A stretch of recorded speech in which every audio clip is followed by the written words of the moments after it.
कि भैया फ्रिज का दरवाजा खोल के वहीं पे खड़े हो जाते हैं और कहते हैं आप ठंडक लग रही है। लेकिन भाई ठीक है, 1-2 मिनट तो सब कुछ सही है, मतलब खुला हुआ सिस्टम। देखो ये खुला हुआ सिस्टम है, क्लियर हो गया। तो इसे हम लोग कहते हैं ओपन सिस्टम। जिसमें एक्सटेंसिव में क्या आ रहा है, ई आ रहा है। ई आने का मतलब क्या हुआ, तो क्या हो रहा है, work done by the system हो रहा है। और work done by the system हो रहा है तो इसका मतलब इसका आंसर क्या होगा। तो देखो ये अपने आप में बहुत ज्यादा इंपॉर्टेंट है, याद रखना। और दूसरी बात, अगर रटी रटाई डेफिनेशन की बात की जाए, चूंकि यहां पर इंसुलेटेड का नाम ले रहा है तो आपको बता दिया है अभी का भी, इंसुलेटेड का मतलब क्या हो गया। ऐसे तैयारी करनी थी आपको इस कम टाइम में, ऐसे तैयारी करना था कि लगे कि हाँ बहुत जबरदस्त तैयारी हो चुकी है। हेलो स्टूडेंट्स, हम सभी को पता है कि अब हमारे नीट एग्जाम में 1 महीने से भी कम का समय बचा हुआ है। ऐसे टाइम पर कई स्टूडेंट के कॉल एंड मैसेजेस आ रहे हैं और वो कह रहे हैं कि सर एक फिजिकल केमिस्ट्री का बहुत बड़ा चैप्टर है, थर्मोडायनेमिक्स एंड थर्मोकेमिस्ट्री, इस चैप्टर को आप प्लीज छोटा करके, कंसाइज करके और इफेक्टिव वे में तैयार करा दीजिए ताकि ये चैप्टर हमारा बहुत स्ट्रांग हो जाए।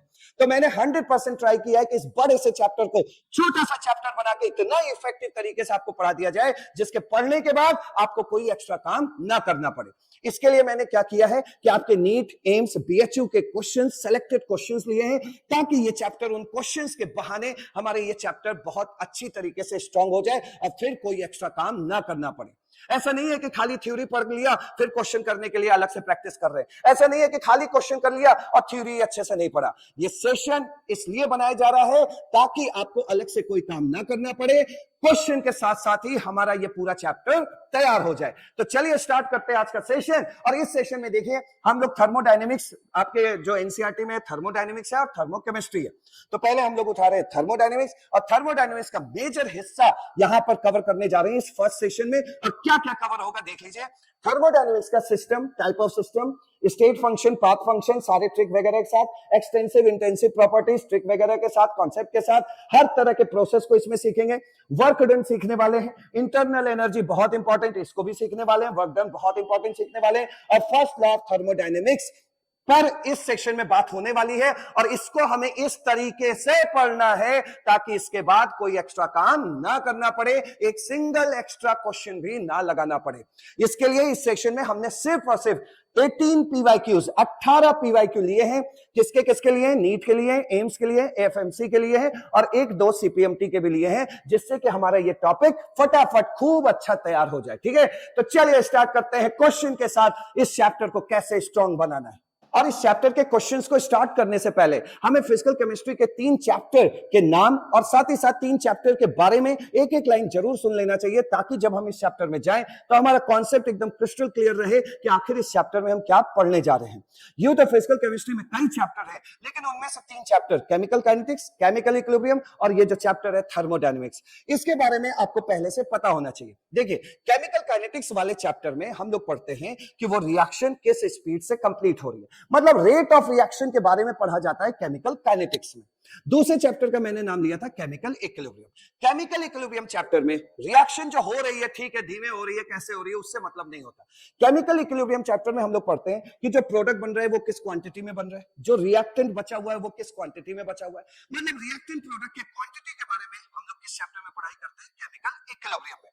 नाउ अब ये है आज का चैप्टर हमारा थर्मोडायनेमिक्स। इस थर्मोडायनेमिक्स में हम लोग पढ़ते हैं कि वो रिएक्शन होगी भी या नहीं होगी, मतलब रिएक्शन के फिजिबिलिटी के बारे में जिस चैप्टर में पढ़ाई करते हैं वो उस चैप्टर का नाम है थर्मोडायनेमिक्स। क्लियर हो गया। नाउ इस थर्मोडायनेमिक्स चैप्टर में थ्रू आउट द सेशन हमें कुछ टर्म्स, कुछ टर्मिनोलॉजी, कुछ शब्द सुनने को मिलेंगे। उन शब्दों को भी पहले ही तैयार कर लेते हैं। उसमें सबसे पहले देखो भैया, इस चैप्टर का नाम है थर्मोडायनेमिक्स और इस थर्मोडायनेमिक्स में जो हम पढ़ने जा रहे हैं वो क्या पढ़ने जा रहे हैं। इस थर्मोडायनेमिक्स चैप्टर में हम लोग एनर्जी के डिफरेंट फॉर्म के बारे में पढ़ने जा रहे हैं। दूसरी बात, कोई चीज है उसके अंदर जो एनर्जी है, जब वो एनर्जी एक फॉर्म से दूसरे फॉर्म में कन्वर्ट हो रही है तो उस चीज पे क्या फर्क पड़ रहा है, इन सब के बारे में हम इस थर्मोडायनेमिक्स चैप्टर में पढ़ेंगे।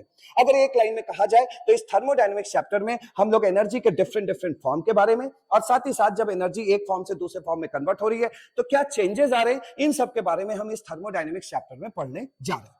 इस थर्मोडायनेमिक्स चैप्टर में 2 टर्म्स, 2 शब्द और सुनने को मिलेंगे, system and surrounding. Through out the session ये सिस्टम एंड सराउंडिंग आपको सुनने को मिलने वाला है। उसमें सबसे पहले हम लोग समझ लेते हैं फटाफट कि सिस्टम क्या होता है और सराउंडिंग क्या होता है। देखिए हमारे पास मान लीजिए 1 कप चाय है। अब 1 कप चाय, वैसे तो ये कप खाली है लेकिन फील कर लेते हैं इसके अंदर चाय है। अब हम लोग as a scientist, being a scientist, हम लोग उस चाय को देख रहे हैं कि चाय ठंडी है कि गर्म है, मतलब हम जिस चीज को ऑब्जर्व कर रहे हैं, जिस चीज को इन्वेस्टिगेट कर रहे हैं, वो चीज कहलाती है सिस्टम। क्लियर? और उस सिस्टम को छोड़कर जितनी भी चीजें बची हैं, वो चीजें कहलाती है सराउंडिंग। कहने का मतलब ये जो चाय है जिसको हम ठंडा गर्म चेक कर रहे हैं, वो चाय बनेगा सिस्टम, और उस चाय को छोड़ के ये कप, हम हो गए, पंखा हो गया, एसी हो गया, कुछ भी हो गया, वो सब सब क्या बनेगा? सराउंडिंग। और इस सिस्टम और सराउंडिंग को मिला के बनता है ब्रह्मांड, इसे हम लोग कहते हैं यूनिवर्स। इसमें एक शब्द वर्क जब हम लोग पढ़ेंगे, वर्क डन पढ़ेंगे, तो वहां सुनने को मिलेगा बाउंड्री। बाउंड्री क्या होता है? जैसे यहाँ चाय है, और चाय के बाहर मान लीजिए यहाँ ठंडी हवा, गर्म हवा, कुछ भी है, ये सराउंडिंग है, और जो चाय है सिस्टम है। मतलब एक ऐसा फेज, एक ऐसी लकीर, एक ऐसी लाइन जो सिस्टम और सराउंडिंग को डिवाइड करती है, उसे हम लोग कहते हैं बाउंड्री। तो ये जो कप है जिससे ये आवाज आ रही है, ये कप का ये वाला सब हिस्सा क्या कहलाएगा? बाउंड्री, जिसने चाय को इस सराउंडिंग के साथ क्या किया हुआ है? डिवाइड किया हुआ है। तो इस चीज को जिससे आवाज आ रही है, इसको हम लोग क्या कहेंगे? बाउंड्री कहेंगे। क्लियर हो गया ना? अब सिस्टम के बारे में देखो भाई, सिस्टम के बारे में पहले ही जान लेना चाहिए कि सिस्टम जिसको हम ऑब्जर्व करते हैं, इन्वेस्टिगेट करते हैं, उसे हम सिस्टम कहते हैं। और ये सिस्टम कितने टाइप का होता है? देखिए, ये सिस्टम 3 टाइप का होता है। पहला ओपन सिस्टम, दूसरा क्लोज सिस्टम, और तीसरा इंसुलेटेड सिस्टम या आइसोलेटेड सिस्टम। तो क्या क्या बोला मैंने? Open system, close system and isolated system. आइए जान लेते हैं फटाफट इसके बारे में। और ओपन सिस्टम एक ऐसा सिस्टम होता है जिसमें मास और एनर्जी दोनों का ट्रांसफर होता है। इस ओपन सिस्टम को समझाने के लिए हमारे स्टाफ ने रियली इस बार 1 कप चाय उन्होंने दिया है। अब 1 कप चाय है, वाकई में देखो इस कप के अंदर चाय है। प्रीवियस वीडियोस में स्टूडेंट्स के कमेंट आते थे कि सर चाय की कप खाली है, तो इस बार रियली भरा हुआ है, धुआं निकलते हुए आप देख रहे होंगे। तो देखिए, इसके अंदर जो चाय है वो बहुत गर्म है, और बहुत गर्म है तो सबसे पहले चाय पीने के लिए हम लोग जनरली क्या करते हैं? ऐसे फूंक लगा देते हैं। तो इससे क्या हुआ? एनर्जी का एक्सचेंज हुआ। क्लियर? और साथ ही साथ देखो, चाय जब थोड़ी ठंडी हो गई, चाय को पी लिया। अब चाय को पी लिया तो क्या हुआ? मास का एक्सचेंज, मास का ट्रांसफर हुआ। तो मतलब एक ऐसा सिस्टम जिसमें एनर्जी का भी ट्रांसफर होता है और मास का भी ट्रांसफर होता है, उसे हम ओपन सिस्टम कहते हैं। मतलब खुला हुआ सिस्टम। देखो, ये खुला हुआ सिस्टम है। क्लियर हो गया? तो इसे हम लोग कहते हैं ओपन सिस्टम, जिसमें मास और एनर्जी दोनों का ट्रांसफर होता है ना। अब क्लोज सिस्टम की बात करते हैं। देखो भाई, हमारे पास ये एक ठंडे पानी का बोतल है जो कि ऊपर से बंद है। बंद है तो भाई क्या हो सकता है? अगर मैं आपसे ऐसे बात करता रहूं तो थोड़ी देर में ये जो पानी ठंडा है वो गर्म हो जाएगा। गर्म हो जाएगा तो कैसे गर्म हो गया? गर्म हुआ भाई, एनर्जी का एक्सचेंज हुआ सराउंडिंग से, इसलिए ये जो पानी का बोतल है ये गर्म हो गया। और दूसरी बात देखो, क्या हम इसका ढक्कन, अगर इसका ढक्कन क्या है? बंद है, इसका कैप बंद है, और अगर हम इसे पिए तो क्या हम पानी को पी पाएंगे? नहीं पिएंगे। तो मतलब एक ऐसा सिस्टम जो बंद हो, उसे क्या बोलते हैं? Close system. तो क्लोज सिस्टम क्या है? जिसमें मास का ट्रांसफर नहीं हो रहा है लेकिन एनर्जी का ट्रांसफर हो रहा है। तो इस तरह के सिस्टम को हम लोग क्या बोलते हैं? Close system. नाउ अब बात कर लेते हैं लास्ट वाला, और वो है आइसोलेटेड सिस्टम, जिसे आप इंसुलेटेड सिस्टम कहते हैं। सपोज ये आइडियल इंसुलेटेड बॉटल है। सपोज, वैसे तो हमारे मार्केट में जो बॉटल्स मिलते हैं उसमें हम लोग जब घर से ठंडा पानी लेके चलते हैं तो 5-6 घंटे बाद वो ठंडा पानी गर्म हो जाता है। लेकिन हमने आइडियल मान लिया कि इसके अंदर जितना ठंडा पानी है वो 24 घंटे 48 घंटे उतना ही ठंडा रहेगा। ऐसे बॉटल की बात कर रहे हैं। तो ऐसे बॉटल की बात कर रहे हैं तो सबसे पहले देखो, इसका ढक्कन बंद है, तो मास का ट्रांसफर तो होने से रहा, हम पानी को बिना ढक्कन खोले नहीं पी पाएंगे। तो मास का ट्रांसफर तो हो रहा नहीं, पानी का ट्रांसफर तो हो नहीं रहा है, तो मास का ट्रांसफर नहीं हो रहा। साथ ही साथ जो एनर्जी का ट्रांसफर है वो भी नहीं हो पा रहा है, क्योंकि ये जो बॉडी है ये पूरी तरीके से क्या इंसुलेटेड है। बाहर के तापमान का, बाहर के हवाओं का इसके ऊपर कोई फर्क नहीं पड़ रहा है। तो एक ऐसा सिस्टम जिसमें ना तो मास का ट्रांसफर हो ना एनर्जी का ट्रांसफर हो, तो इस तरह के सिस्टम को हम लोग क्या बोलते हैं? इंसुलेटेड सिस्टम या आइसोलेटेड सिस्टम। अब लौटते हैं हम लोग अपने क्वेश्चन पर। अब आ जाते हैं हम लोग फर्स्ट क्वेश्चन पे। अब फर्स्ट क्वेश्चन आपके एम्स और एफएमसी में पूछा हुआ क्वेश्चन है, और सबसे पहले रीड कर लेते हैं फटाफट question. A well stoppered thermos flask contains some ice cube, this is an example of. एक बात बताइए, यहां पे कोई इंसुलेटेड आइसोलेटेड जैसी चीज नहीं लिखी है, लेकिन आपको यहाँ पे कॉमन सेंस इस्तेमाल करना पड़ेगा। और एक बात बताइए, आप ऐसे ही थर्मस में तो बर्फ के टुकड़े रखना चाहेंगे जिसमें वो बर्फ ना पिघले, और ऐसा सिस्टम कौन सा सिस्टम होगा? डेफिनेटली वो आइसोलेटेड सिस्टम होगा। और वो आइसोलेटेड सिस्टम होता क्या है? अभी अभी सीख के आए। आइसोलेटेड सिस्टम एक ऐसा सिस्टम जिसमें उस सिस्टम और सराउंडिंग के बीच ना तो एनर्जी का ट्रांसफर हो ना तो मास का ट्रांसफर हो, ऐसे सिस्टम को हम लोग आइसोलेटेड सिस्टम कहते हैं। तो यहां पर इस क्वेश्चन का आंसर क्या होगा? Isolated system. अगर हम आइसोलेटेड सिस्टम रखेंगे तो उसके अंदर बर्फ नहीं पिघलेगी, क्योंकि ना तो मास का ट्रांसफर होने वाला है और ना तो एनर्जी का ट्रांसफर होने वाला है। तो ये क्वेश्चन आपको कॉमन सेंस से करना था, और ये क्वेश्चन रखने का पर्पज सिर्फ ये था क्योंकि मैक्सिमम क्वेश्चन जो पूछे जाते हैं उसमें यहाँ पे इंसुलेटेड जैसा कुछ लिखा होता है, लेकिन यहां पर आपको कॉमन सेंस से काम करना करना था कि भैया बर्फ पिघलनी नहीं चाहिए, और ये तभी संभव है जब वो सिस्टम आइसोलेटेड सिस्टम होगा। क्लियर?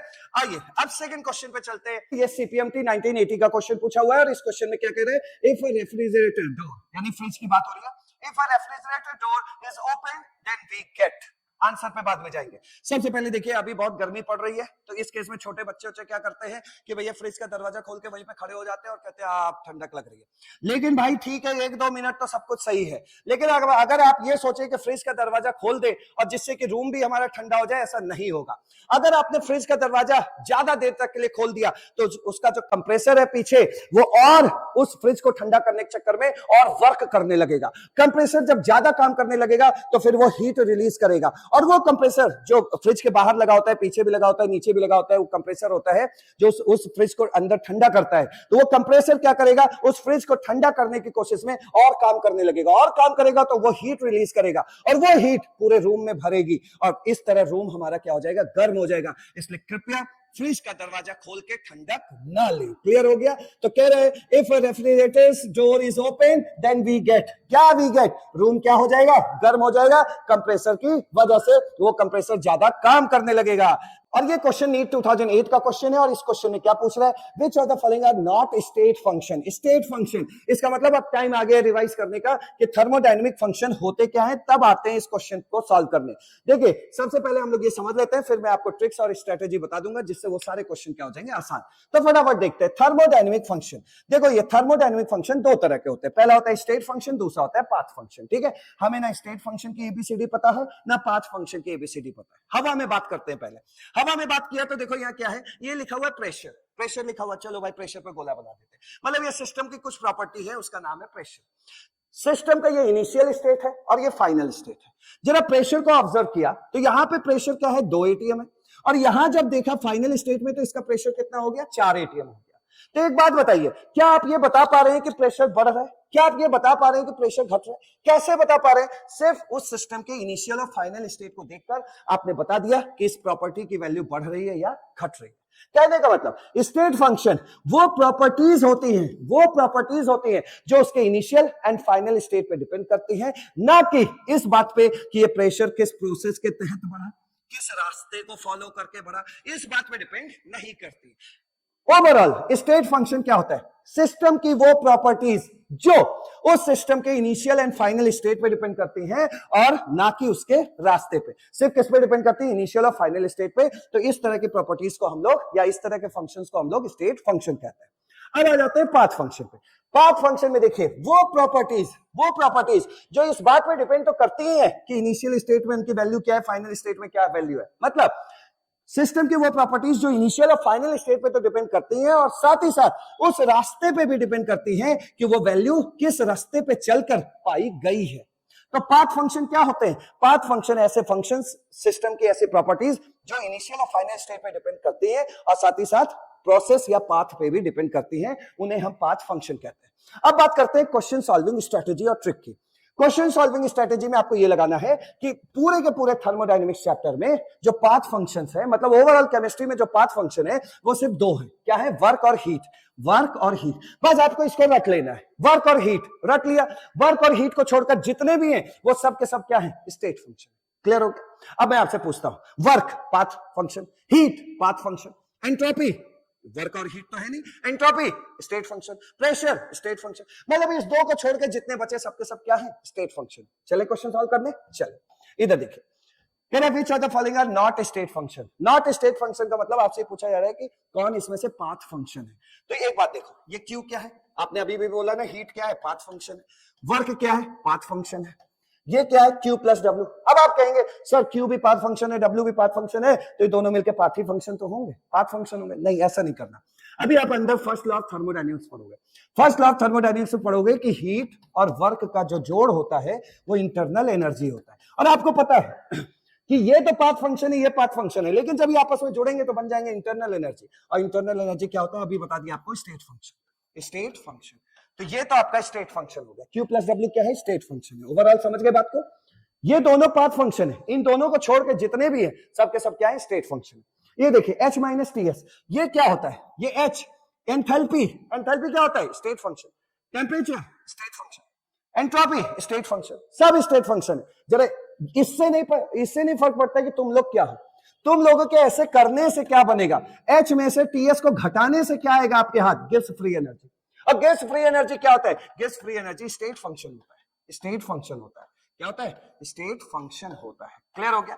तो भैया ये भी स्टेट फंक्शन है और ये भी क्या है, स्टेट फंक्शन है। तो पाथ फंक्शन क्या हुआ, क्यू और डब्ल्यू, तो यानी सेकंड और थर्ड सही है, सेकंड और थर्ड सही है। कौन सा आंसर हुआ, बी। ठीक है, चल आगे बढ़ते हैं, नेक्स्ट क्वेश्चन देखो।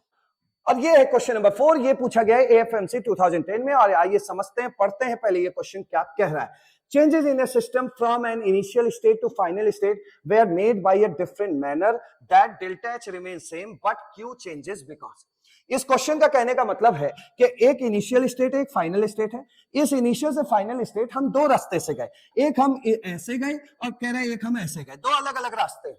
और जब इन दो रास्तों पे चले और जब इनिशियल से फाइनल स्टेट गए, तो इस रास्ते से भी जो एंथैल्पी चेंज की वैल्यू मिली, वही एंथैल्पी चेंज की वैल्यू इस रास्ते पे भी देखने को मिली। मतलब इनिशियल और फाइनल स्टेट में हम जब इस रास्ते से गए या इस रास्ते से गए, तो डेल्टा एच की वैल्यू सेम आई। इस रास्ते से जाने पर डेल्टा एच की वैल्यू अगर 200 आ रही है, तो इस रास्ते पे चलने पर भी डेल्टा एच की वैल्यू जब हम इनिशियल से फाइनल पहुंचे तो 200 ही आई। क्लियर। लेकिन कह रहा है क्यों बदल गया, क्यों बदल गया, क्यों बदल गया का क्या मतलब हो गया, क्यों बदल गया का कह रहा है कि इस रास्ते गए तो मान लीजिए यहाँ पे हीट की वैल्यू मिली Q2, और इस रास्ते गए तो यहाँ पे हीट की वैल्यू मिल गई Q1। कह रहे दोनों रास्ते पे जब हम अलग अलग रास्ते पे गए तो हीट की वैल्यू डिफरेंट मिली। सही बात है भाई। अरे ये डेल्टा एच एंथैल्पी चेंज क्या होता है, स्टेट फंक्शन होता है, और स्टेट फंक्शन सिर्फ इनिशियल और फाइनल पे डिपेंड करता है, ना कि रास्तों पे डिपेंड करता है। और ये क्या है, हीट। हीट क्या होता है, वो पाथ फंक्शन होता है। इस रास्ते जाओगे कुछ और हीट की वैल्यू आएगी, इस रास्ते जाओगे कुछ और हीट की वैल्यू आएगी। समझ गए क्वेश्चन। तो ये है, तो आंसर क्या बनेगा, delta is the state function और Q is a path function. ये आंसर बना। क्लियर हुआ। चलिए नेक्स्ट क्वेश्चन पे चलते हैं। अगला क्वेश्चन क्या कह रहा है, अब ये क्वेश्चन है एएफएमसी 2004 का, और देखते हैं ये क्या पूछता है। ये पूछ रहा है among them intensive property. Intensive property यानी कि अब हम लोगों को रिवाइज करना पड़ेगा थर्मोडायनेमिक्स प्रॉपर्टी।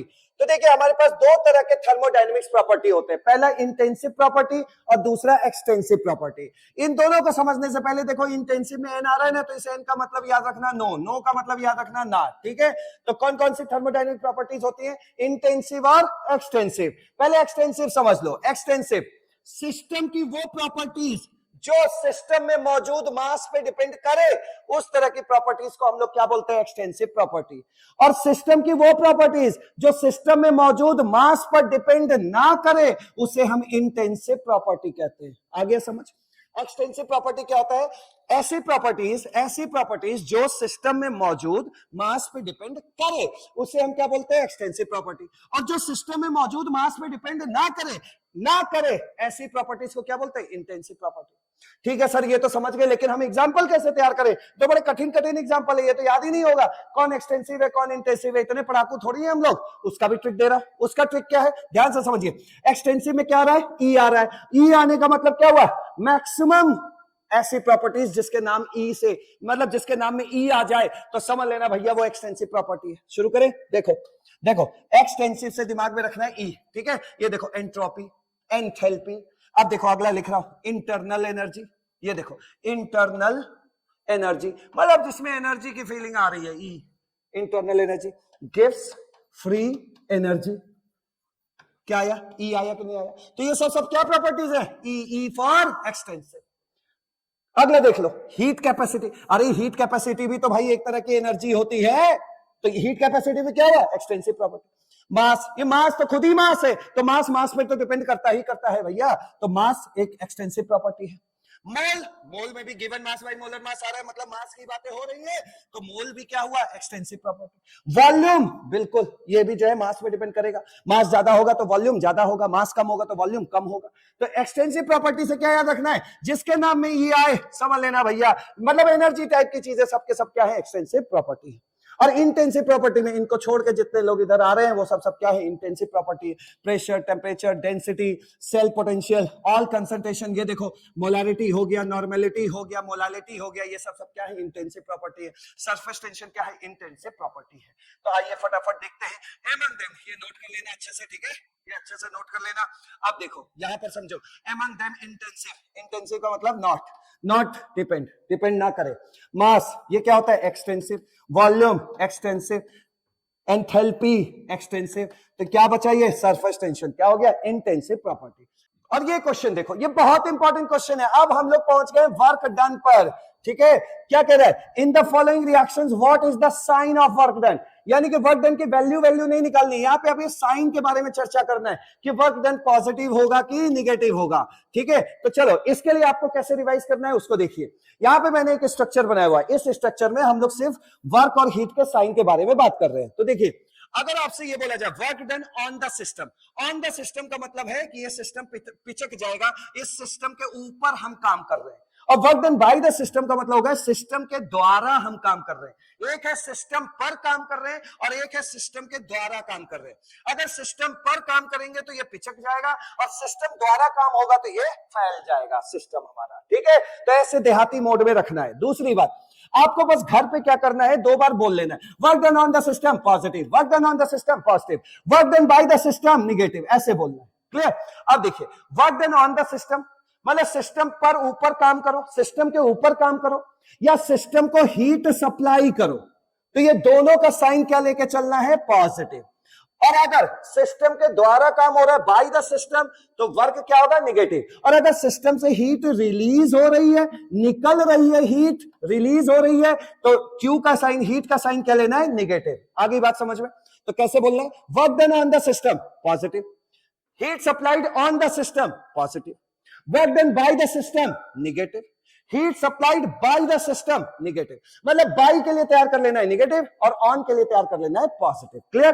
तो ये मैं साफ कर दे रहा हूं ताकि अच्छे से नोट कर लो। चलो भैया, तो समझते हैं। एक बात बताओ, यहीं से समझ लेना।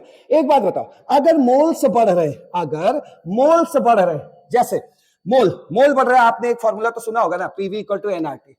तो अगर नंबर ऑफ मोल्स बढ़ रहे तो इसका मतलब वॉल्यूम बढ़ रहा है, और वॉल्यूम बढ़ रहा है, वॉल्यूम क्या हो रहा है, बढ़ रहा है, वॉल्यूम बढ़ रहा है, पिचक नहीं रहा है। वॉल्यूम पिचकेगा तब जब उसके ऊपर काम करोगे, work done on the system, तो ये पिचकेगा। वॉल्यूम बढ़ रहा है तो इसका मतलब work done by the system हो रहा है, बाय द सिस्टम हो रहा है। तो मोल बढ़ने का मतलब क्या हुआ, वॉल्यूम बढ़ रहा है। मोल बढ़ने का मतलब क्या हुआ, वॉल्यूम बढ़ रहा है। और वॉल्यूम बढ़ने का मतलब क्या हो गया, वर्क डन। वर्क डन कैसा होगा, निगेटिव। क्लियर। इतना पॉइंट क्लियर है ना, क्लियर है। चले क्वेश्चन पे समझते हैं। देखिए, यहाँ पे क्वेश्चन कह रहे हैं N2 + 3S2 gives twice NS3। यहाँ को समझना, अच्छे से समझ लेना फटाफट। देखिए, जब हम तीर के इस पार थे रिएक्टेंट साइड में, तो यहाँ पर 1 मोल और 3 मोल, टोटल मोल कितने हैं, यहाँ पे 4 मोल है, ठीक है। और उस पार जाके देख लेना इधर कितने मोल है, इधर क्या है, 2 मोल है। तो यहां से यहां जाने पर मोल क्या हो रहा है, घट रहा है। मोल अगर घट रहा है, मोल अगर घट रहा है तो वॉल्यूम भी क्या होगा, घटेगा। वॉल्यूम अगर घट रहा है तो इसका मतलब आप उस सिस्टम पे काम कर रहे हैं, तभी सिस्टम पिचक रहा है, वॉल्यूम कम हो रहा है। क्लियर हो गया। तो ये क्या हुआ, work done on the system, तभी तो वॉल्यूम कम होगा। तो वर्क डन क्या हुआ, on the system, work done. चलो पूरा लिख देते हैं, work done on the system. और ऑन द सिस्टम है तो यहाँ पे वर्क का साइन क्या होगा, पॉजिटिव। इसका आंसर क्या होगा, पॉजिटिव। अगले वाले क्वेश्चन में चलिए, देखिए इसको। PCl5, इसके इस पार रिएक्टेंट साइड में कितना मोल है भाई, 1 मोल है। और इस साइड गए कितना मोल हो गया, 1 मोल, 1 मोल, कितना मोल हो गया, 2 मोल। उधर है 1 मोल और इधर है 2 मोल। इसका मतलब मोल क्या हो रहा है, मोल क्या हो रहा है, बढ़ रहा है। मोल बढ़ रहा है, मोल बढ़ रहा है तो इसका मतलब वॉल्यूम बढ़ रहा है, वॉल्यूम बढ़ रहा है, वॉल्यूम बढ़ रहा है तो इसका मतलब work done by the system हो रहा है। W क्या हो रहा है, work done by the system हो रहा है। और work done by the system हो रहा है तो इसका मतलब इसका आंसर क्या होगा, निगेटिव। तो इस क्वेश्चन के लिए क्या आंसर आएगा, इस मतलब इसमें वर्क डन का साइन क्या होगा, निगेटिव। अब इनको देख लो, ये भाई साहब कौन है, ये भाई साहब है हमारे N2 + O2 gives twice NO। जब रिएक्टेंट साइड देखा तो 1 मोल 1 मोल, कितना मोल है, 2 मोल है। और प्रोडक्ट साइड देखा तो इधर भी कितना मोल है, 2 मोल है। यानी ना मोल बढ़ रहा है ना घट रहा है, इसका मतलब no work is done by the system. तो इसमें आंसर क्या होगा, इसमें कोई साइन ही नहीं आएगा क्योंकि वर्क हो ही नहीं रहा है। तो no work is done by the, मतलब no work is done there, बस ऐसे लिखे, बाय कुछ नहीं लिखना है। नो वर्क इज डन, यहां कोई काम ही नहीं हो रहा है तो हम साइन क्या बताएं कि पॉजिटिव होगा कि निगेटिव होगा। ओवरऑल आप बात को समझ गए। तो इस तरीके से आपको काम करना है। अगर मोल में चेंज नहीं हो रहा है तो वहां पे कोई काम नहीं हो रहा है, तो पॉजिटिव और निगेटिव का कोई सवाल उठता ही नहीं है। तो ये क्वेश्चन हो जाएगा सॉल्व। अब आगे बढ़े, चलो। और ये वाला भी अच्छे से नोट कर लेना, ठीक है। अब आगे देखिए, Which of the following units represent the largest amount of energy? ये एम्स 1997 का क्वेश्चन है। तो आप वर्क के बारे में जानते हैं जो फ्रीक्वेंटली आस्क्ड क्वेश्चन है। कह रहा है which of the following unit represents the largest amount of energy? ये क्वेश्चन का मोटो क्या है, मैं आपसे बोलूं 1 लीटर तेल और मैं आपसे बोलूं 1 ml तेल, तो आप बताइए दोनों तो एक एक है, लेकिन यूनिट क्या है, लीटर और ml।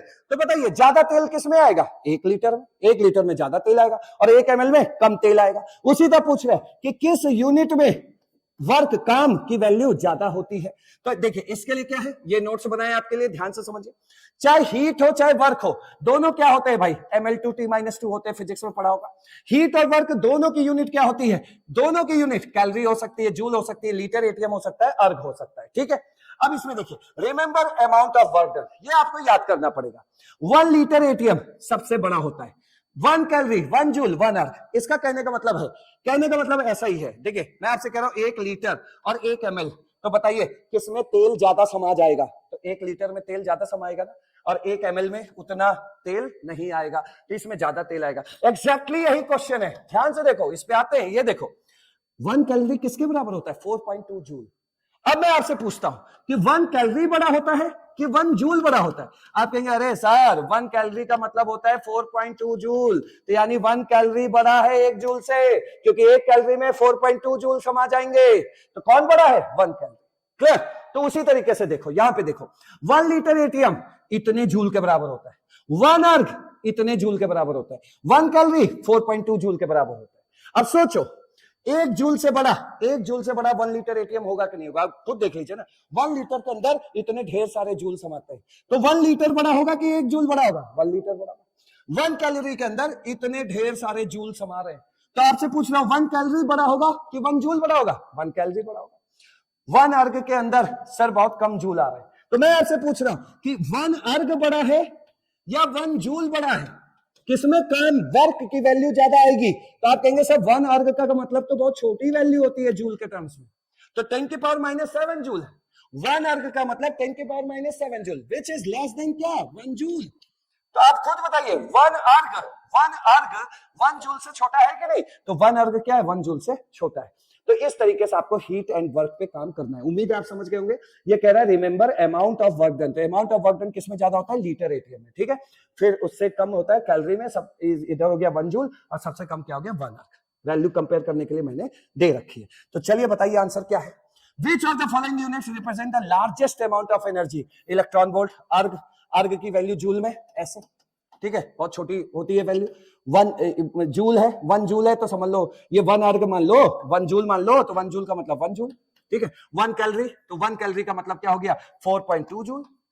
1 इलेक्ट्रॉन वोल्ट बहुत कम होता है भैया, लगभग ये होता है आपका 1.6 इंटू 10⁻⁻19 जूल के बराबर, तो बहुत ही छोटा है।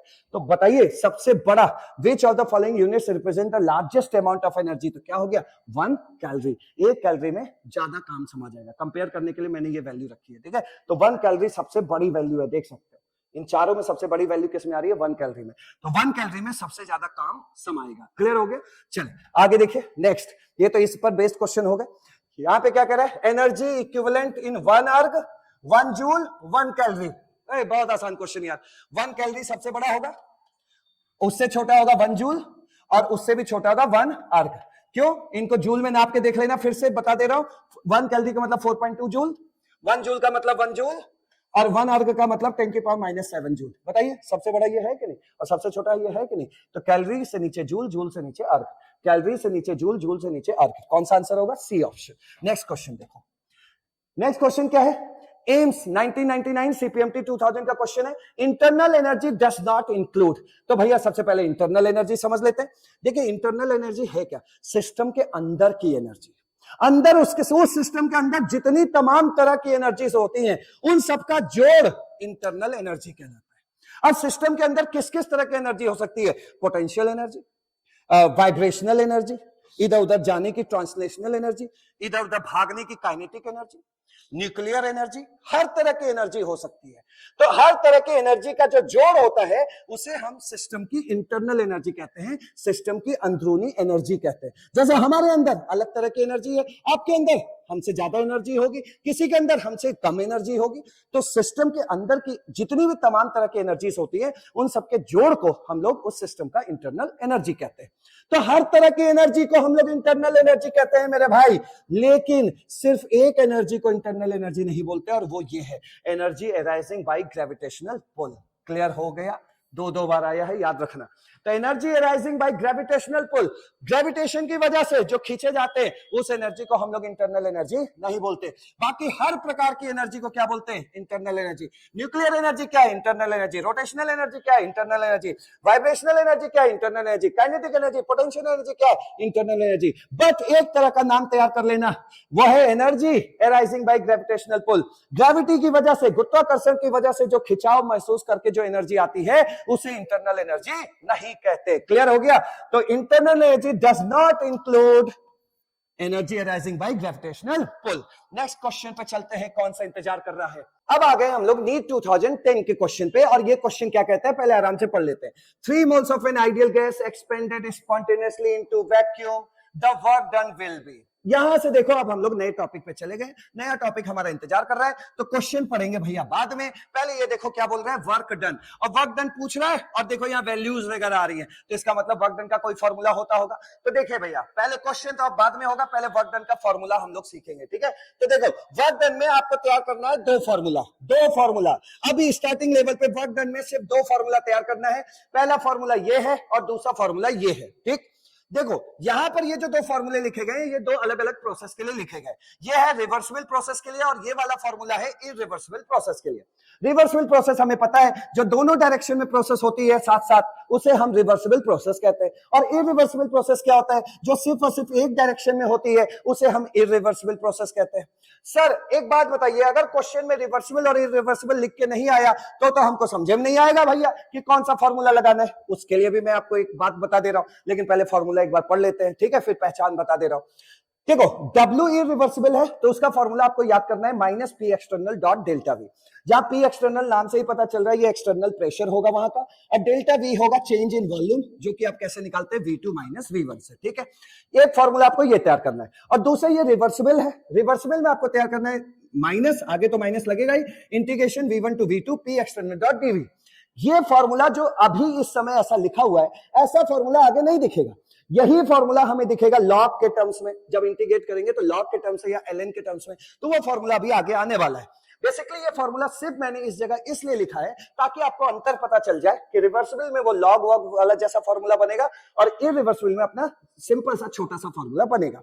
सर हम कैसे पहचानेंगे कि हमको ये लगाना है कि ये लगाना है? तो ध्यान से सुनिए, इरिवर्सिबल प्रोसेस के लिए दिमाग में रख लो, अगर वैक्यूम वाला कोई केस हो, या आपसे बोले फ्री एक्सपेंशन हो रहा है, फ्री एक्सपेंशन को ही वैक्यूम बोलते हैं, या आपसे बोलते हैं स्पॉन्टेनियसली एक्सपेंड कर रहा है, तो ये दोनों का मतलब होगा सिर्फ इरिवर्सिबल। क्या क्या मैंने बोला? अगर वैक्यूम का क्वेश्चन आ जाए, इरिवर्सिबल प्रोसेस होता है, या आपसे बोलते हैं कि स्पॉन्टेनियसली एक्सपेंड कर रहा है, तो समझ लेना ये इरिवर्सिबल का प्रोसेस है, और उसमें वर्क डन निकालने के लिए आपको ये फॉर्मूला लगाना है। क्लियर हो गया? चलिए अब आगे की बात समझते हैं। यहां पे देखो, पहले लिखा क्या है पहले वो समझो, फ्री एक्सपेंशन। अच्छा, फ्री एक्सपेंशन का मतलब ही तो वैक्यूम होता है, वैक्यूम का मतलब ही तो फ्री एक्सपेंशन होता है। तो वैक्यूम वाला प्रॉब्लम आया तो आप समझ गए कि कौन सा फॉर्मूला लगाना है, W इरिवर्सिबल वाला, और ये क्या होता है minus P external dot delta we, ये वाला फॉर्मूला लगाना है। दूसरा समझिए, वैक्यूम में या आपसे फ्री एक्सपेंशन बोले या वैक्यूम बोले, दोनों में से भैया 2-3 क्वेश्चन आए, कभी वैक्यूम बोला है कभी फ्री एक्सपेंशन बोला है, इन दोनों का मतलब एक ही होता है, वैक्यूम का मतलब फ्री एक्सपेंशन का मतलब वैक्यूम, ठीक है। तो जब भी ऐसा कुछ लिख के आ जाए, फ्री एक्सपेंशन लिख के आ जाए या वैक्यूम लिख के आ जाए या दोनों लिख के आ जाए, तो इसका मतलब होता है पी एक्सटर्नल क्या होगा? 0। पी एक्सटर्नल 0 क्यों होगा भाई? वैक्यूम में वहां एयर वगैरह कुछ है ही नहीं, यानी बाहर का प्रेशर का कोई मतलब अंदर है नहीं, तो भाई वैक्यूम का मतलब पी एक्सटर्नल इक्वल टू 0। और अगर पी एक्सटर्नल इक्वल टू 0 है, तो यहां जैसे ही P external equal to 0 put करोगे, तो जब W की वैल्यू आएगी वो क्या होगी? 0। यानी वैक्यूम में वर्क डन क्या होता है? 0। वैक्यूम में कोई वर्क डन नहीं होता। अब आप फेर सकते हैं ये क्वेश्चन, देखिए इजी हो गया। 3 moles of ideal gas expand spontaneously, पहले तो हम यहीं से समझ गए थे इरिवर्सिबल है। दूसरा इसने क्लू दे दिया कि इरिवर्सिबल है। इरिवर्सिबल वाला फॉर्मूला लगाएंगे, इरिवर्सिबल वाला फॉर्मूला क्या लगाओगे? W equal to minus P external dot delta V, और चूंकि वैक्यूम है तो पी एक्सटर्नल 0 हो जाएगा। पी एक्सटर्नल 0 पुट करोगे, W की वैल्यू क्या आ जाएगी? 0, यानी वैक्यूम में कोई वर्क डन नहीं होता। तो आंसर क्या हुआ? डी। अब बढ़ते हैं आगे, ध्यान से समझिएगा। अब आ जाते हैं इस क्वेश्चन पे, और ये नीट 2002 का पूछा हुआ क्वेश्चन है। ये क्वेश्चन क्या कह रहा है? In a closed insulated container a liquid is stirred with a paddle to increase the temperature, which of the following is true. ये क्वेश्चन अपने आप में बहुत इंपॉर्टेंट है। पहले इस क्वेश्चन की जरा हिंदी समझ लीजिए। हमारे पास एक इंसुलेटेड कंटेनर है, यानी आइसोलेटेड सिस्टम है, कंटेनर है, उसके अंदर एक लिक्विड भरा हुआ है, और उस कंटेनर के अंदर हमने एक चलाने वाला पैडल रखा है, जैसे चम्मच से हम किसी लिक्विड को हिलाते हैं उसी तरीके से उसके अंदर हमने एक पैडल लगा रखा है और वो पैडल उस लिक्विड को क्या कर रहा है, हिला रहा है, घुमा रहा है। क्लियर? और फिर से पढ़ते हैं, एक क्लोज इंसुलेटेड कंटेनर है, उसके अंदर भरा हुआ लिक्विड, उस लिक्विड को हम पैडल से ऐसे ऐसे चला रहे हैं जिससे कि उसके अंदर लिक्विड का टेम्परेचर बढ़ रहा है। अब आपसे कह रहे हैं विच of the following is true, ऐसा क्वेश्चन है, which of the following is true. अब जब ऑप्शन पे नजर मारा तो देखो इंटरनल एनर्जी चेंज आने लगा, वर्क डन तो चलो अभी हम सीख के आए हैं, और यहां देखो हीट भी आ गया पिक्चर में। इसका मतलब अब हमें एक और नया टॉपिक तैयार करना है और वो अपने आप में बहुत इंपॉर्टेंट टॉपिक है, फर्स्ट लॉ ऑफ थर्मोडायनेमिक्स। तो पहले फर्स्ट लॉ ऑफ थर्मोडायनेमिक्स सीख लेते हैं, फिर ये क्वेश्चन देखिएगा बहुत ईजी हो जाएगा। फर्स्ट लॉ ऑफ थर्मोडायनेमिक्स में देखो ये अपने आप में बहुत ज्यादा इंपॉर्टेंट है, याद रखना। और दूसरी बात, अगर रटी रटाई डेफिनेशन की बात की जाए तो फर्स्ट लॉ ऑफ थर्मोडायनेमिक्स का फर्स्ट लॉ हमें ये सिखाता है, ये कहता है कि एनर्जी को ना तो हम क्रिएट कर सकते हैं ना हम उसको नष्ट कर सकते हैं। मतलब एनर्जी ना तो हम क्रिएट कर सकते हैं ना उसे हम डिस्ट्रॉय कर सकते हैं, सिर्फ एनर्जी को एक फॉर्म से दूसरे फॉर्म में कन्वर्ट कर सकते हैं। ये फर्स्ट लॉ ऑफ थर्मोडायनेमिक्स का रटा रटाया डेफिनेशन है। क्लियर? और दूसरा, फर्स्ट लॉ ऑफ थर्मोडायनेमिक्स से हमें न्यूमेरिकल सॉल्व करने के लिए एक फॉर्मूला मिलता है और वो फॉर्मूला ये है, चेंज इन इंटरनल एनर्जी बराबर heat plus work done. Clear हो गया? तो डेल्टा ई बराबर क्यू प्लस डब्ल्यू आपको तैयार करना है। तो ये इसलिए तैयार करना है क्योंकि मैक्सिमम क्वेश्चन आपके जो नीट में आए वो मैक्सिमम क्वेश्चन इसी फॉर्मूले पे बेस्ड आए हैं। तो ये अपने आप में बहुत इंपॉर्टेंट फॉर्मूला है। दूसरा चीज, ये जो चेंज इन इंटरनल एनर्जी बराबर क्यू प्लस डब्ल्यू आपने लिखा है, तो सपोज आपके क्वेश्चन में बोलता है कि हमने हीट सप्लाई 30 किलो जूल की हीट सप्लाई की, तो 30 किलो जूल की हीट सप्लाई की तो सप्लाई हीट कैसा होता है, पॉजिटिव, तो वहां पे आपको Q की जगह क्या रखना पड़ेगा, 30। लेकिन अगर क्वेश्चन में बोलता है कि 30 किलो जूल की हीट रिलीज हो गई, तो रिलीज का मतलब क्या हो गया, बाय द सिस्टम, रिलीज हो रहा है, खत्म हो रहा है, निकल रहा है, लॉस हो रहा है, तो वहां पर जो हीट है, इस हीट की वैल्यू क्या रखनी होगी, -30। तो इस तरीके से भी क्वेश्चन में आपको बताया जाएगा, अच्छे से समझ लेना। फिर भी एक बार फिर भी यहां पे बोल दे रहा हूं, अगर आपसे बोलता है कि सिस्टम को हमने हीट दी, हीट देने का मतलब हो गया इसको हीट सप्लाई कर रहे हैं। अब आपसे बोलता है 30 किलो जूल की हीट हम सप्लाई कर रहे हैं, तो यहां Q की वैल्यू क्या पुट करोगे मेरे भाई, +30। अगर आपसे बोलता है कि सिस्टम से 30 किलो जूल की हीट रिलीज हो गई, रिलीज निकल गई, तो यहां पे Q की वैल्यू क्या पुट करोगे, -30। अगर आपसे कहता है कि हम लोग work done on the system कर रहे हैं, 100 जूल का वर्क डन कर रहे हैं, ठीक है, 100 जूल का work done on the system हो रहा है, तो आप भी जानते हैं work done on the system क्या होता है, पॉजिटिव, तो यार W की वैल्यू क्या रखना होगा, 100। क्लियर? लेकिन अगर बोलता है कि 100 जूल का जो वर्क है वो बाय द सिस्टम हो रहा है, 100 जूल का वर्क बाय द सिस्टम हो रहा है, तो इस फॉर्मूले में हमें W की जगह क्या लिखना पड़ेगा, -100, क्योंकि bye the system work done क्या होता है, नेगेटिव। तो इस तरीके से आपको सबसे पहले ये फॉर्मूला तैयार कर लेना है। फिर इस फॉर्मूले के यूज के साथ आपको इनमें से कोई एक प्रोसेस जोड़ के दे देगा। तो पहले इसका मतलब भी समझते हैं, आइसोथर्मल प्रोसेस। आइसोथर्मल प्रोसेस का मतलब होता है कि जब हम उस प्रोसेस को करा रहे हैं तो प्रोसेस जहां से स्टार्ट हुआ और जहां जाके खत्म हो रहा है, चाहे जितनी भी देर में खत्म हो, थ्रू आउट द प्रोसेस हर जगह का टेम्परेचर क्या है, कांस्टेंट। और अगर टेम्परेचर कांस्टेंट है तो इसका मतलब चेंज इन टेम्परेचर वहां क्या होगा, 0। क्लियर? क्योंकि टेम्परेचर में चेंज ही नहीं हो रहा है। तो आइसोथर्मल प्रोसेस का मतलब होता है, आइसो का मतलब हो गया सेम, और आइसो का मतलब क्या होता है, सेम, और थर्मल का मतलब हो गया टेम्परेचर। तो आइसोथर्मल प्रोसेस का मतलब हो गया कि पूरे रिएक्शन के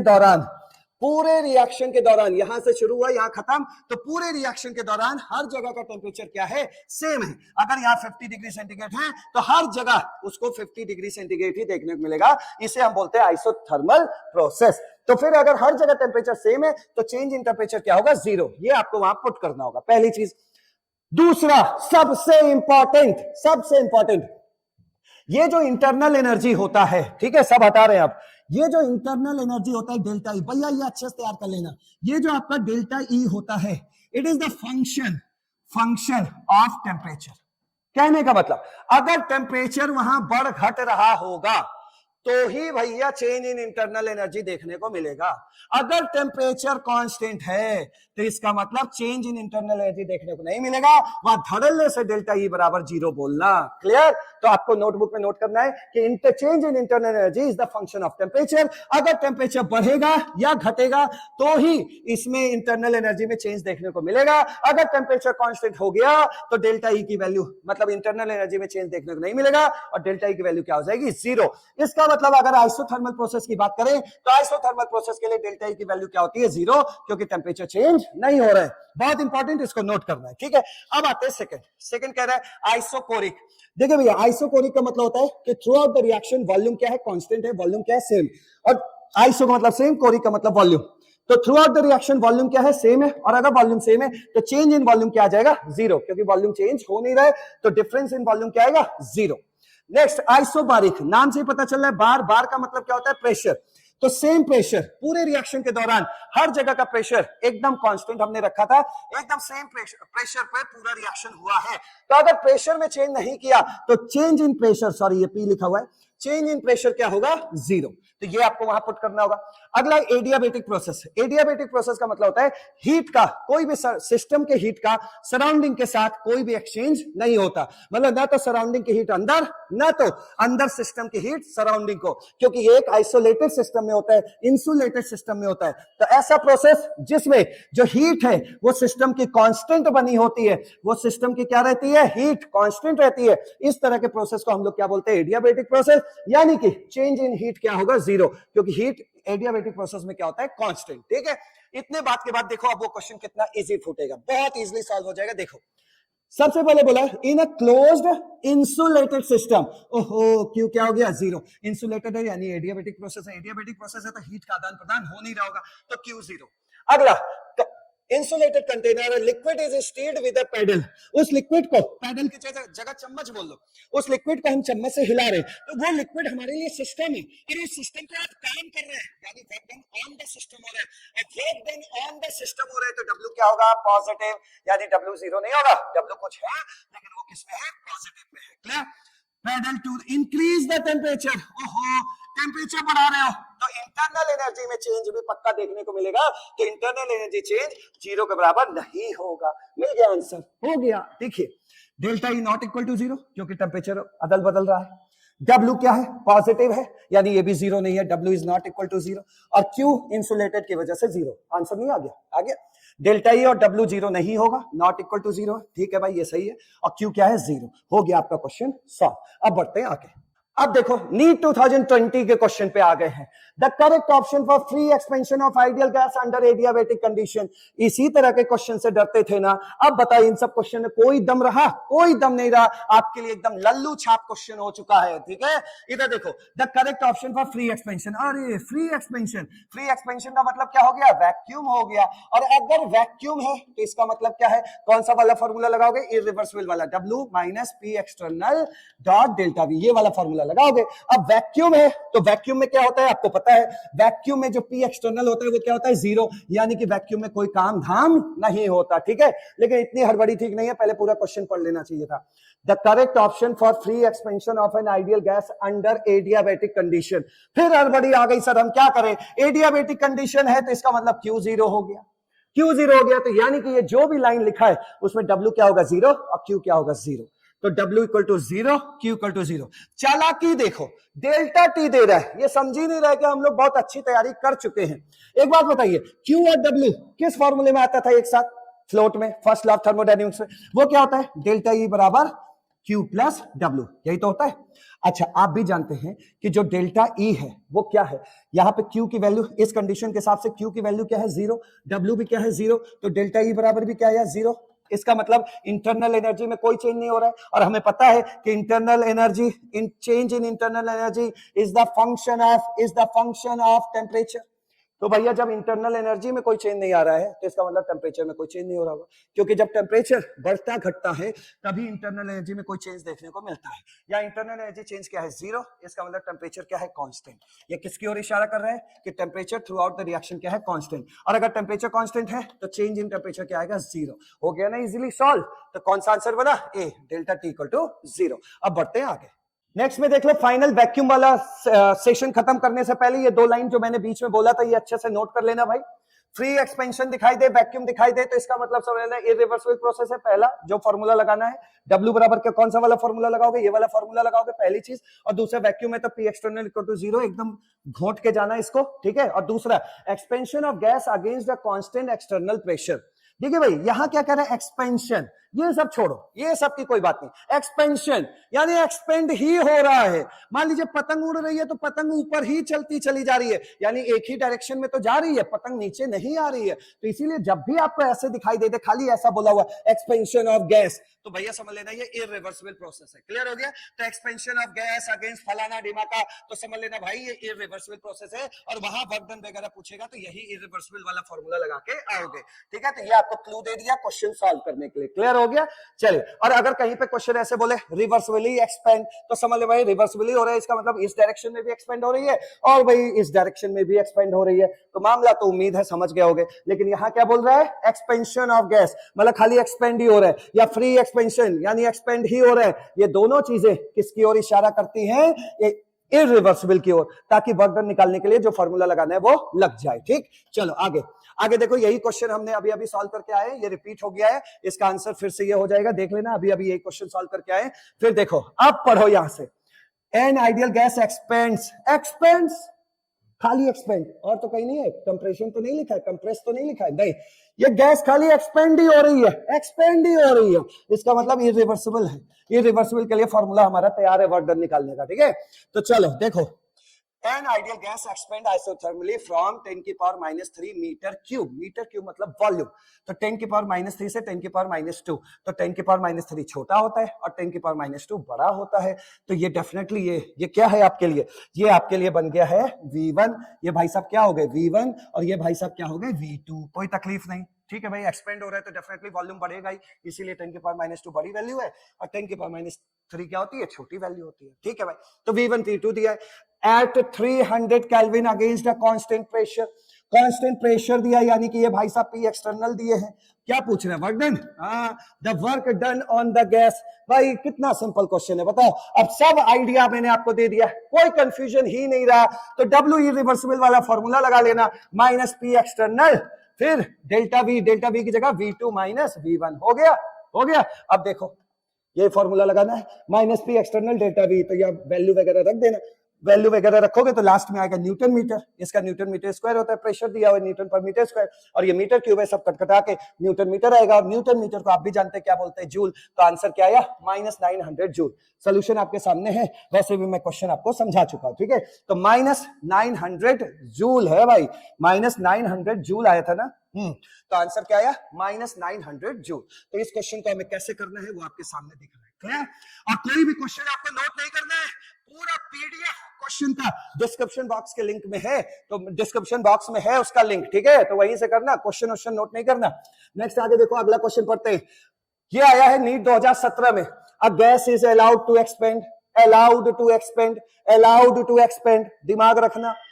A gas is allowed to expand in a well insulated container, insulated container, अच्छा, against a constant external pressure 2.5 atm from an initial volume 2.5 liter to a final volume 4.5 liter. The change in internal energy delta U of the gas. मैंने आपको बोला था delta U का मतलब ही delta E होता है। पहले क्वेश्चन अच्छे से जान लो भाई, क्वेश्चन क्या कह रहा है अच्छे से समझ लो। आपको कह रहे हैं गैस को इंसुलेटेड कंटेनर में एक्सपेंड किया जा रहा है, ठीक है, और वहां का एक्सटर्नल प्रेशर आपको दिया हुआ है 2.5 एटीएम, यानी कि ये आपको P एक्सटर्नल दे दिया है। और जब गैस एक्सपेंड हो रही है तो कहां से कहां एक्सपेंड हो रही है? 2.5 लीटर से एक्सपेंड होके उसका वॉल्यूम हो गया 4.5 लीटर। ठीक है, तो इसका मतलब ये क्या हो गया भाई? V1 इनिशियल वॉल्यूम हो गया, ये क्या हो गया? V2 हो गया। ठीक, और कहता है चेंज इन इंटरनल एनर्जी, यानी डेल्टा यू डेल्टा ई पूछ रहा है। डेल्टा ई एक ही चीज है, डेल्टा ई बराबर क्या होता है? Q plus W। चूंकि यहां पर इंसुलेटेड का नाम ले रहा है तो आपको बता दिया है अभी का भी, इंसुलेटेड का मतलब क्या हो गया? Q इक्वल टू 0, कोई हीट में एक्सचेंज होगा नहीं। तो यहां पर देखिए डेल्टा ई पूछ रहा है, आपको फर्स्ट लॉ ऑफ थर्मोडायनेमिक्स लगाना है। क्यों? क्योंकि आपको वर्क के लिए कुछ चीजें दी जा रही हैं, तो यहीं से आइडिया लग गया कि हमें वर्क वगैरह तो निकालना ही है, क्योंकि प्रेशर दिया और वॉल्यूम में चेंज दिया है। ठीक है, और Q के लिए हमें इंसुलेटेड दे दिया तो Q 0 कर दिया, Q 0 हो गया, तो डेल्टा ई बराबर क्या आ गया भाई? W। और चूंकि गैस एक्सपेंड करती जा रही है तो इसका मतलब ये इररिवर्सिबल वाला प्रोसेस है, तो W की वैल्यू क्या रखोगे? -P external dot delta V, यानी V2 - V1 आ गया ना इंटरनल एनर्जी में चेंज। अब P एक्सटर्नल दिया है 2.5 रख देना, और V2 - V1 में 4.5 - 2.5 कर देना, ये आ जाएगा। और यही चीज किसके बराबर है? इंटरनल एनर्जी के बराबर। आंसर आ गया। देखिए इसका सोल्यूशन अब समझ लोगे। W बराबर minus P external delta we, P external की वैल्यू रखा, डेल्टा वी की वैल्यू रखा, इतना आया। और -5 लीटर एटीएम। एक चीज याद रखना, लीटर एटीएम की जूल में वैल्यू एकदम रट घोंट के जाना है आपको। 1 लीटर एटीएम बहुत जरूर जाना है इसको। 1 लीटर एटीएम बराबर होता है 101.3 जूल के बराबर। क्लियर? और एग्जाम टाइम में इसको 100 जूल बोल लेना, ठीक है, ताकि जल्दी हमारा मल्टीप्लाई हो जाए। तो देखो लीटर एटीएम की जगह हम लोग ने जूल में वैल्यू रख ली, तो जूल में आंसर आ गया, जूल में आ गया। फिर डेल्टा ई बराबर क्यू प्लस डब्ल्यू लगा देंगे। ये भाई इंसुलेटेड होने की वजह 0, तो डेल्टा ई बराबर डब्ल्यू, और डब्ल्यू हम निकाल के रखे ही हुए हैं। यही हो गया हमारा answer.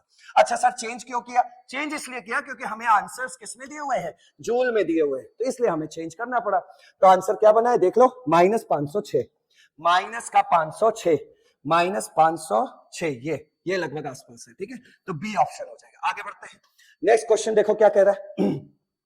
Under isothermal condition a gas at 300 K expands from इतना to इतना litre against a constant pressure of 2 bar, the work done by the gas। अब तो यार ये सबसे मामूली क्वेश्चन हो गया नीट 2019 का, सबसे मामूली हो गया। गैस एक्सपेंड ही एक्सपेंड। देखो मैक्सिमम स्टूडेंट को कंफ्यूजन कहां होता है, सर इसमें वर्क डन का फॉर्मूला हम लगाएं क्या? इसीलिए तो मैंने आपको 2 फॉर्मूला स्टार्टिंग में दिखा दिया, और इसलिए पहला ही फॉर्मूले का एक्सरसाइज करा रहा हूं।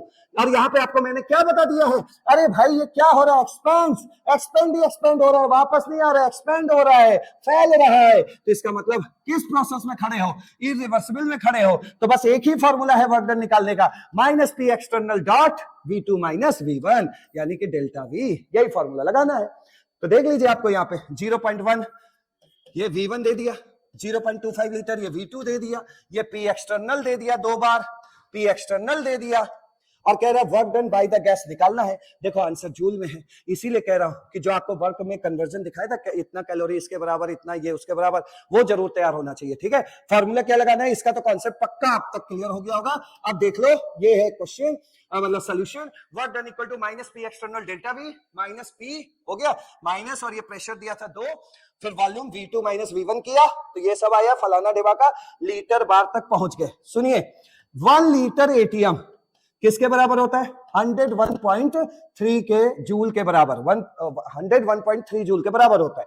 इसी तरह 1 लीटर बार भी आप लगभग यही मान सकते हैं, या इससे थोड़ा सा कम मान सकते हैं। क्यों? क्योंकि बार और ATM, 1 ATM almost equal to 1 bar होता है, मतलब 1 एटीएम है 0.98 बार, ऐसे है मामला। तो 1 एटीएम 1 बार एक ही बराबर होता है। तो इसलिए 1 लीटर एटीएम की आप अगर आपने ये तैयारी की है, तो 1 लीटर बार के लिए भी आप लगभग या तो यही तैयार कर लो या तो ये पकड़ लो, ठीक है भाई। तो यहां देखिए लीटर बार को हमने चेंज कर दिया। नहीं याद है 100, तो लीटर एटीएम वाला याद रखना, 1 litre ATM equal to 101.3 joule. तो आप इसको लीटर बार की वैल्यू रख देंगे जूल में, तो पूरा आंसर आपको जूल में आ जाएगा, और आंसर क्या बनेगा? -30 जूल। कितना आसान क्वेश्चन है देखो। तो ये हो गया -30 जूल। अब बढ़ते आगे, नेक्स्ट क्वेश्चन पे देखिए, हम लोग आ चुके हैं नीट 1998 के क्वेश्चन पे, और ये क्वेश्चन क्या कह रहा है? 1 mole of an ideal gas at 300 kelvin is expanded isothermally from initial volume 1 liter to 10 liter, the delta E for this process। है ना 1 सेकंड का क्वेश्चन, ये तो क्वेश्चन तुरंत ही सॉल्व हो जाएगा, लेकिन लैंग्वेज इतनी अच्छी लिखा है कि स्टूडेंट एकदम फंसने लगेगा। पहले समझिए, क्वेश्चन हम बाद में समझाएंगे, पहले इधर देखो। ये जो भी गैस है वो एक्सपेंड आइसोथर्मली हो रही है। आइसोथर्मली का मतलब क्या हो गया? टेम्परेचर क्या है? सेम है, यानी कि कांस्टेंट है। Through out the reaction temperature क्या है? कांस्टेंट है, ठीक। और दूसरा हम लोग जानते हैं कि जो इंटरनल एनर्जी होता है ये फंक्शन ऑफ टेम्परेचर होता है। अगर टेम्परेचर चेंज होगा तो ही इंटरनल एनर्जी चेंज होगा। लेकिन अगर टेम्परेचर क्या है? कांस्टेंट है, टेम्परेचर कांस्टेंट है, टेम्परेचर में अगर कोई चेंज नहीं हो रहा है तो इंटरनल एनर्जी भी चेंज नहीं होगी। और जब इंटरनल एनर्जी चेंज नहीं होगी तो चेंज इन इंटरनल एनर्जी क्या आएगा? 0, क्योंकि इंटरनल एनर्जी चेंज हो ही नहीं रही है। तो यहां से दिमाग में रखिएगा, ये लास्ट क्वेश्चन है। Internal energy is the function of temperature. जब टेम्परेचर बढ़े घटेगा तो ही यहाँ पे इंटरनल एनर्जी की वैल्यू बढ़े घटेगी, और जब बढ़े घटेगी तो चेंज निकालोगे तो कोई आंसर आएगा। लेकिन अगर टेम्परेचर कांस्टेंट है तो इंटरनल एनर्जी भी क्या होगी? होगी, सेम होगी। इंटरनल एनर्जी में कोई बदलाव होगा नहीं, और जब इंटरनल एनर्जी बदल ही नहीं रही है तो चेंज इन इंटरनल एनर्जी क्या हो जाएगा, जीरो। तो इस क्वेश्चन का आंसर तो सीधा जीरो पे पुट कर सकते थे, सीधा टिक मार सकते हैं हम लोग, लेकिन एक बार फिर भी इसको सम्मान देते हुए क्वेश्चन पढ़ लेते हैं। कहता है 1 मोल गैस है, वो आइसोथर्मली एक्सपेंड हो रहा है, और एक्सपेंशन में कहां से कहां हो रहा है, 1 लीटर से उसका वॉल्यूम बढ़ के 10 लीटर हो गया। मतलब एक्सपेंशन में वॉल्यूम बढ़ता है, आप भी जानते हैं। तो उस गैस का वॉल्यूम 1 लीटर से बढ़कर 10 लीटर हो गया। इंटरनल एनर्जी चेंज पूछ रहा था, तो ये सीधा इतने से हिस्से से ही क्वेश्चन सॉल्व होगा, बाकी पढ़ने की कोई जरूरत नहीं है, ठीक है। और लास्ट क्वेश्चन, ये क्वेश्चन तो ऐसे ही फूक दो, ऐसे ही हो जाएगा। नीट 2024 इसी साल आया हुआ था, तो जरा अच्छे से देख लो। NEET 2024 isothermal process, temperature constant, कहां है टेम्परेचर, ये। तो इसका आंसर हुआ ये। Isochoric process, volume constant, volume constant, इसका आंसर हो गया ये। आइसोबारिक प्रोसेस यानी कि प्रेशर कांस्टेंट, प्रेशर कहां है, ये, इसका आंसर हो गया ये। Adiabatic process, no heat change, Q बराबर क्या है, मतलब डेल्टा क्यू क्या आएगा, जीरो, हीट में कोई चेंज नहीं होगा। आ गया ना आंसर। ए का सेकंड, बी का थर्ड, ढूंढो। ए का सेकंड, बी का थर्ड, ए का क्या है, सेकंड, बी का थर्ड, और सी का फोर्थ, सी का फोर्थ, और डी का हो गया फर्स्ट, हो गया। और इस तरह आपकी एक अच्छी तैयारी हो गई। ज्यादा से ज्यादा चीजें हम लोगों ने कवर किया है, क्वेश्चन भी हो गया, और उससे रिलेटेड जो थर्मोडायनेमिक्स हमें तैयार करना था, मतलब पूरे चैप्टर को तैयार करना था, वो भी हो गया। मतलब यहां तक के पूरा चैप्टर हमारा तैयार हो चुका है। अब आगे के सेशन में हम आपको सिखा देंगे हीट कैपेसिटी, एंथैल्पी, और work done in different process, वही रिवर्सिबल वाला। तो आपका ये पूरा थर्मोडायनेमिक्स 2 सेशन में खत्म हो जाएगा, ठीक है। तो ऐसे तैयारी करनी थी आपको, इस कम टाइम में ऐसे तैयारी करना था कि लगे कि हाँ बहुत जबरदस्त तैयारी हो चुकी है, अब तो कोई एक्स्ट्रा करने की कोई जरूरत नहीं है, ठीक है। Thank you so much.